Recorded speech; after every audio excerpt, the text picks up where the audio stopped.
আপনারা যারা বারবার চিল্লাচ্ছেন যে হামজা চৌধুরী বাংলাদেশের প্রথম কোনো প্লেয়ার যে ইংলিশ প্রিমিয়ার লিগে খেলছে, আপনাদের কি মনে নেই? সে 1990 সালে আমাদের একজন বাংলাদেশের সুনামধন্য প্লেয়ার ওই ইংলিশ প্রিমিয়ার লিগে খেলছে।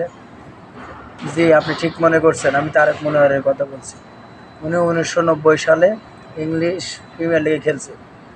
আর আমাদের এই হামজা চৌধুরী উনি হচ্ছে দ্বিতীয়,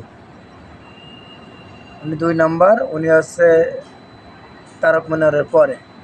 আর তারেক মনোহর সাহেব উনি ওই সময় খেলছিলেন, টাকা পয়সা একটু কম হওয়ার কারণে উনি আর খেলে নাই।